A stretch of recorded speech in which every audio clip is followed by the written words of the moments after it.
صراصير الحرم تثير الجدل وإمارات مكة توضح ليست صراصير.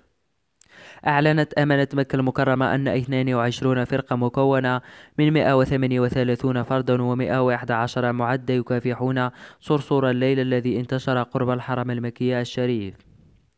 وقالت أمانة مكة المكرمة في بيان لها مساء أمس الاثنين إشارة إلى مقاطع الفيديو المنتشرة في وسائل التواصل الاجتماعي والتي توضح انتشار الحشرات في الساحات المحيطة بالحرم المكي الشريف. فتود أمانة العاصمة المقدسة أن توضح أن هذه الحشرة تسمى الجنادب السوداء أو ما يسمى صراصر الليل من الحشرات المهاجرة. وأضافت منطقة مكة أنه تم توجيه كافة الفرق المتخصصة للعمل في المكافحة للقضاء على هذه الحشرات بعدد 22 فرقة مكونة من 138 فردا و111 جهاز مكافحة. وقد تم التركيز على مواقع توالدها وتكاثرها بغرف تفتيش صرف صحي ومناهي المياه الصرف المكشوفة حول ساحات الحرم المكي الشريف ودورات المياه المحيطة بالساحات بمنطقة القشاشية. ودشن نشطاء موقع تويتر للتواصل الاجتماعي هاشتاغا بعنوان صراصير الحرم وسرعان ما تصدر الهاشتاغ قائمة الأعلى تداولا في السعودية. وانقسمت فيه آراء النشطاء إلى عدة آراء.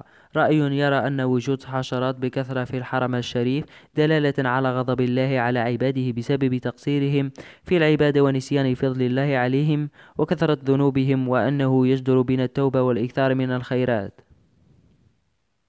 حتى لو كان موسم ظهورها الآن، إلا أن ظهورها الكثير بالحرم المكي ليس طبيعيا، فقد يكون إنذار من الله تعالى.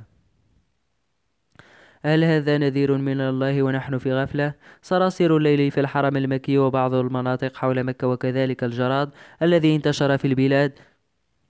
ورأى آخرون أن الأمر ظاهرة طبيعية تحدث في مثل تلك الأوقات لأسباب موسمية طبيعية ولا داعي من تضخيم الأمر وتهويله. واستند بعض المغردين إلى رأي آخر، وهو أن حشرات الأرض تستشعر قدوم زلزال أو فيضانات وحوادث أرضية قبل وقوعها، فتخرج من أماكنها إلى سطح الأرض وبكثرة.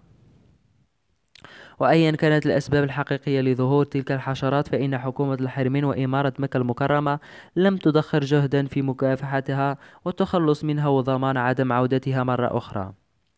وصرصار الليل هو حشرة صغيرة الحجم تنتمي إلى عائلة الصراصير.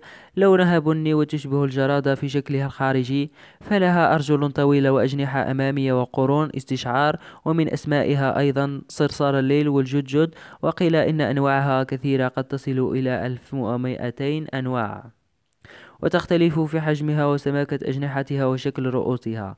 ويصدر ذكر صرصار الليل أصواتا مزعجة أثناء الليل، وذلك نتيجة احتكاك أجنحته العريضة ببعضها البعض.